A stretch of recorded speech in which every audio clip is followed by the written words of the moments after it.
ये है India. India ने जो कमाल करके दिखा दिया कि मालदीव वालों को बता दिया मिन्नत तल्ले काड़ा है मालदीव। इस टाइम जो है इंडिया के जो टूरिज्म मिनिस्टर है उनके कि हमारे यहाँ आए हैं, लोगों को भेजें और ट्रैवल करें ताकि यार हमारा कोई रेवेन्यू जनरेट हो।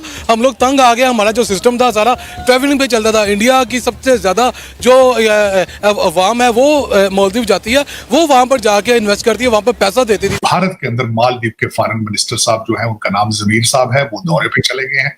टूरिज्म के मिनिस्टर भी चले गए हैं वहां पे और रोड शो किया जा रहा है। 73 मिलियन इंडियन जाते थे हर साल, उन्होंने बाईकाट करके उसको 40-42 मिलियन तक ले आए हैं। तो अब चीख रहे हैं क्योंकि वहां पे भारतीय अब नहीं जा रहे। यहाँ से पता चलता है कि उनकी कम्युनिटी कितनी आपस के अंदर ना स्ट्रॉन्ग रहती है कि उनके अपने मुल्क के अंदर जब उनको फैसिलिटी मिल रही है वो कहीं जाते नहीं है। हतमी तौर पर इंडिया का पलड़ा हमेशा की तरह भारी नज़र आया है इसमें भी, और मालदीव को घुटने टेकना पड़े और अपने जो अल्फाज हैं वापस लेना पड़ गए उनको। मालदीव वालों को ये चीज़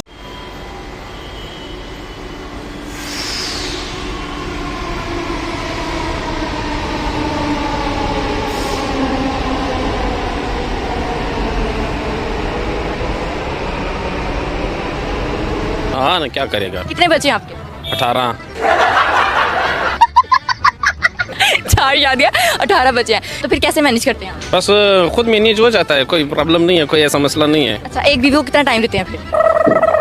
बस सबको एक ही घर में रहती है? जी जी एक तो लड़ाई शड़ाई नहीं होती? नहीं नहीं नहीं, बिल्कुल प्यार मोहब्बत है। पर जिसका दिल निकाल कर इस बच्ची के सीने में डाला गया उसको तो कोई सवाब नहीं होगा इस मामले में। अच्छा, उसका दिल लगा है एक केसेस में दिन ब दिन इजाफा हो रहा है। साथ बताऊं, जब इस होलिया में आवाम बाहर फिरेगी तो रेप ही होंगे और क्या होगा। मेरे होलिया में क्या है?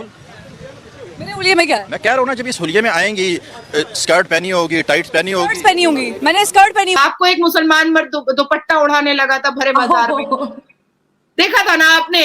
आपने कहा भी कि अरे भाई तुम्हारा इस्लाम दुपट्टे से शुरू हो गया, दुपट्टे पे क्यों खत्म होने लगता है?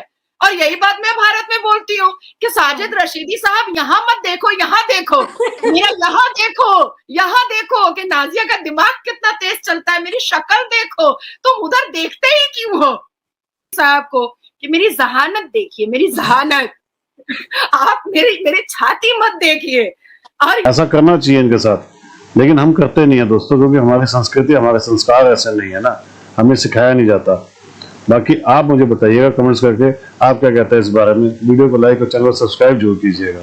Thank you very much. क्या कहेंगे, मालदीव जो है वो अपने घुटनों पे आ गया है, इंडिया से मिन्नतें तरले कर रहे हैं कि जी आप हमारे मुल्क में आए, टूरिज्म हमारा दोबारा से बहाल करें, क्योंकि आपको पता है कि मालदीव का सारा जो इकॉनमी है वो टूरिज्म के ऊपर टिका हुआ है। जब से मालदीव और इंडिया के दरमियान लक्षद्वीप को लेकर मसले मसाइल हुए हैं, तब से इंडिया ने एक बहुत बड़ी तादाद में मालदीव का बायकॉट कर दिया। लेकिन अब मालदीव के जो टूरिज्म के मिनिस्टर हैं वो मिन्नतें कर रहे हैं, रिक्वेस्ट कर रहे हैं इंडिया की कि आप एक बार फिर से हमारे मुल्क में आएँ और टूरिज्म को बहाल करें। हमारी यार सीधी सी बात है, ये इंडिया की अवाम का किया धरा है। मतलब उन्होंने ऐसा मालदीव का बाइकआउट किया, उसके बाद कोई गया ही नहीं मालदीव वाले। इस टाइम मैं सुन रहा हूँ कि उनकी इकोनॉमी भी डाउन हो गई है, वहाँ पर रेवेन्यू जनरेट करना मुश्किल हो गया। मतलब उन्होंने जो अरबों रुपए की इन्वेस्टमेंट की हुई थी मालदीव के अंदर, छोटे छोटे आइलैंड के ऊपर, ठीक है, वो उन्होंने बीचेस हाउस बनाए हुए थे, वो सारे उनके इस टाइम खाली पड़े हुए हैं। ये है इंडिया। इंडिया ने जो कमाल करके दिखा दिया कि मालदीव वालों को बता दिया मिन्नत तल्ले काड़ा है मालदीव। इस टाइम जो है इंडिया के जो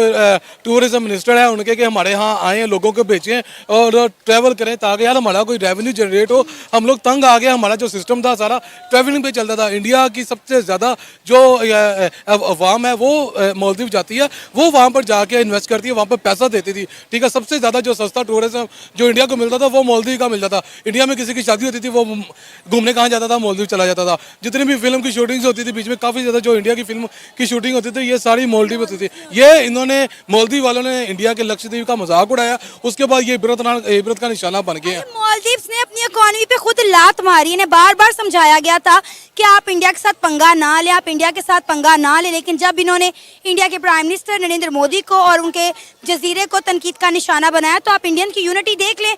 एक वक्त तो ये था कि हमें सुनने में आ रहा था कि मालदीव जो है वो बैंकक्रप्ट हो गया है। बिल्कुल ऐसे ही है, मतलब है कि मालदीव वालों को इतनी ज़्यादा वार्निंग भी मिली थी, लोगों ने उनको समझाया भी था कि आप इंडिया के साथ पंगा ना लो, आप मुंह की खाओगे। अब देखिए कि मालदीव वाले मुंह की खा चुके हैं नरेंद्र मोदी का। जिसने भी मजाक उड़ाया ना इंडिया के खिलाफ, जिसने बात की है उसको मुंह की खानी पड़ी है। अभी मालदीव वालों को वो कहते हैं ना पनाह मांगनी पड़ी है इंडिया से। इंडिया से लास्ट टाइम आपको याद होगा इन्होंने पैसे मांगे थे, इन्होंने फूड मांगा था, खाना पीना मांगा था। फूड क्राइसिस शुरू हो गए थे उनके अंदर, उन्होंने इंडिया से रिक्वेस्ट की और इंडिया ने भी बड़े दिल का मुजाहिरा करते हुए मेरा ख्याल है 12 घंटों के अंदर अंदर वहां से जो है शिप भिजवाया जिसके अंदर खाने पीने की अशिया मौजूद थी। बिल्कुल ऐसे ही है, जाहिर सी बात है कि जब यानी कि इंडिया ने इतने बड़े दिल का मुजाहरा किया कि उन्होंने